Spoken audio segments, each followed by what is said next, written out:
నక్కలగండి ప్రాజెక్టులో ముంపున గురవుతున్న నక్కలగండి తండా, మల్రపాడు తండా, కేశవ తండా, మన్నేపల్లి వారి గ్రామాల నిర్వాసితులకు రాజకీయాలకు అతీతంగా R&R ద్వారా భూసేకరణ, ఇళ్ల నిర్మాణానికి అచ్చంపేట మండలం హాజీపూర్ గ్రామంలో అనుకూలమైన ప్రభుత్వ స్థలాన్ని ఎంపిక చేయడం జరిగిందని, నిర్వాసితులకు R&R ప్యాకేజీ ద్వారా అన్ని వసతులతో ఆదర్శవంతమైన కాలనీని ఏర్పాటు చేసి ఇండ్ల నిర్మాణం చేపడతామని ముంపు గ్రామాల ప్రజలు గమనించి ప్రభుత్వానికి, జిల్లా యంత్రాంగానికి సహకరించి ముందుకు రావాలని జిల్లా collector Badavath Santosh, Achampet MLA doctor వంశీకృష్ణలు ముంపు గ్రామాల ప్రజలకు పిలుపునిచ్చారు. అచ్చంపేట మండల పరిధిలోని మల్రపాడు తండా గ్రామాన్ని జిల్లా కలెక్టర్ బదావత్ సంతోష్, ఎమ్మెల్యే వంశీకృష్ణతో కలిసి గ్రామాన్ని సందర్శించి గ్రామ ప్రజలతో గ్రామ సభ నిర్వహించారు.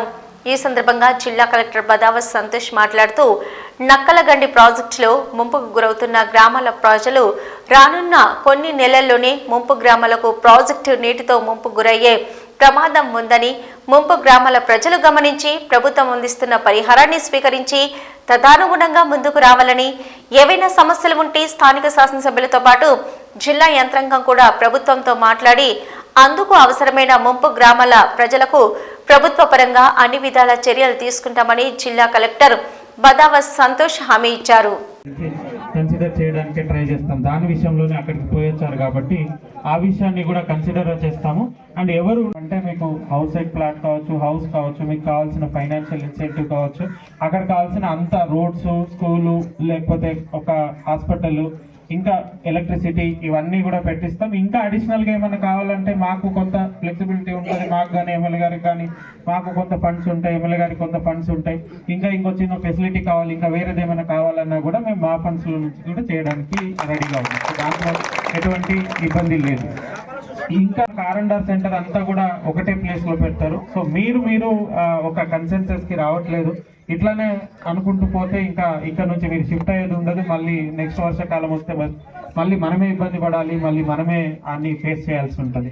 సో కాబట్టి మేము గవర్నమెంట్ నుంచి మాట్లాడైనా సరే ఇంతకుముందు చేసిన ఇన్స్టాన్సెస్ ఉన్నాయన్నారు కాబట్టి ఎవరికైతే అక్కడ కావాలంటే అక్కడ, ఇక్కడ కావాలంటే ఇక్కడ, ఆ విధంగా చేయడానికి కూడా గవర్నమెంట్తో ఫాలో అప్ చేసి చేపించడానికి నేను చేస్తాను. ఒకటి మంచి చేయడానికి, అందరికీ కూడా ఆ పునరావాసం కల్పించడానికి కూడా డిస్ట్రిక్ట్ అడ్మినిస్ట్రేషన్ నుంచి మేము ఎన్ని రకాలుగా వీలైతే అన్ని రకాలుగా మీకు సహాయం చేస్తాం. సో మీ దగ్గర నుంచి కోరుకునేది ఏంటంటే, ఇప్పుడు ఈ వర్షాకాలం వచ్చింది, నీళ్ళు ఇక్కడ దాకా వచ్చినాయి, మళ్ళీ వర్షాకాలం వస్తుంది, మళ్ళీ పైన వస్తాయి, ఇంకా అది క్లోజ్ చేసేస్తే అంతా కూడా ఈ ఏరియా మొత్తం కూడా విజిట్ చేయడం జరిగింది. అప్పుడు కూడా మీ అందరితో మాట్లాడడం జరిగింది. సో ఇది మనకి ఇవాళ కాకపోయినా రేపు వర్షాలు వచ్చినప్పుడు, మిగతా లేకపోతే కంటిన్యూస్గా ఎక్కువగా మునిగిపోయినప్పుడు ఇక్కడ ఎప్పుడు ప్రజలు ఇబ్బంది పడతారు. ఆల్రెడీ ఈ ల్యాండ్ అక్విజిషన్ లో కొంత లాస్ అయి ఉన్నారు. ఇక్కడ నుంచి ఎన్నో సంవత్సరాల నుంచి ఇక్కడ ఉండి ఇప్పుడు పోవాల్సి వస్తుంది. ఆ సెంటిమెంట్ కూడా ఉంటుంది. సో కాబట్టి వీళ్ళందరికీ ఎట్టి పరిస్థితుల్లో మన జిల్లా అడ్మినిస్ట్రేషన్ నుంచి కానీ, డిస్ట్రిక్ట్ అడ్మినిస్ట్రేషన్ నుంచి కానీ అవసరమైతే మేము చేయలేని పనులు ఏమన్నా అంటే ఎమ్మెల్యే గారు స్టేట్ లెవెల్కి తీసుకెళ్ళి అక్కడ ఫాలో అప్ చేసి అయినా సరే వీళ్ళకి ఏదైనా ఒక మంచి చేయాలి, మంచి చేసి ఒక మంచి ప్లేస్లో చూపించాలి. ఇంకా ఎక్స్ట్రా ఏమైనా అవసరం ఉంటే మన సైడ్ నుంచి మనం చేసేది ఉంటే మనం చేస్తాము.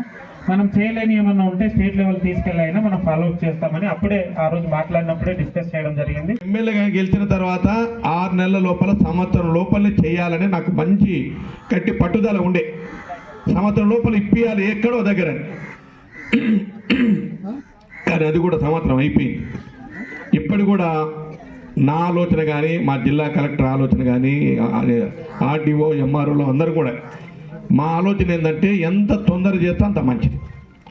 ఎందుకు మంచిది కూడా మీకు చెప్తా. మీరు కాలయాపన చేసి 2026 సెప్టెంబర్ మాసం వరకు ఉంటే మీ అంతటి మీరే వెళ్ళిపోతారు. ఎవరు మీరు వెళ్ళిపోమని చెప్పాల్సిన అవసరం కూడా లేదు. ఎందుకు లేదు? ఇక కాలువ నీళ్ళు వస్తే ఎక్కడ పోతారు? మీరే చెట్టుకోరు పుట్టకోరు వెళ్ళిపోతారు. హాజీపూర ఏదో ఇక్కడ కొట్టుకొని ఇక్కడే ఉండిపోయి ఫర్దర్గా పోకపోతే లాస్ట్కి ఎమ్మెల్యే గారు చెప్పినట్టు ఏమవుతుంది అంటే, ఇక లాస్ట్ ఇక్కడ దాకా వస్తుంది, మనం వెళ్ళిపోవాల్సిన పరిస్థితి ఖచ్చితంగా వస్తుంది. సో అంత దూరం లేకుండా మనం ప్లాన్డ్గా ఉంటే మనకు కూడా ఒక అవకాశం ఉంటుంది. ఏమైనా కావాలి అంటే మన లెవెల్లో చేయడానికి, లేదు ఇంకా ఎక్కువ కావాలి అంటే మనం గవర్నమెంట్ లెవెల్లో ఫాలో అప్ చేయడానికి కూడా అవకాశం. మాసంలో ఇక్కడ మీరున్న దగ్గర నీళ్ళు ఉంటాయి, ఊరు ఉండదు. అప్పుడు ఇది 2017 అంటే ఈ మన ఎలక్షన్ కాక అంతకన్నా ముందు ఎలక్షన్కు 1 సంవత్సరం ముందు R&R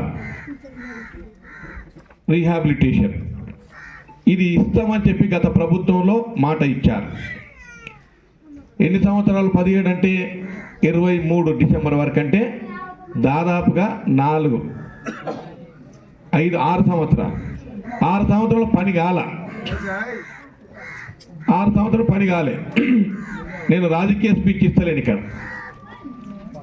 మా బాధ ఏమిటంటే త్వరితగతిన దీని R&R ప్యాకేజీని ఇంప్లిమెంటేషన్ చేయాలనేది ఈ ప్రభుత్వం ఆలోచన. గౌరవ ముఖ్యమంత్రి గారు పెద్దలు రేవంత్ రెడ్డి గారు, అదేవిధంగా సంబంధిత మంత్రివర్యులు పెద్దలు ఉత్తమ్ కుమార్ రెడ్డి గారు ఇక్కడ మీటింగ్ జరిగింది. మీరు ఆ రోజు చాలామంది వచ్చారు. ఆ రోజు కూడా R&R ప్యాకేజ్ మీద మాట్లాడడం జరిగింది.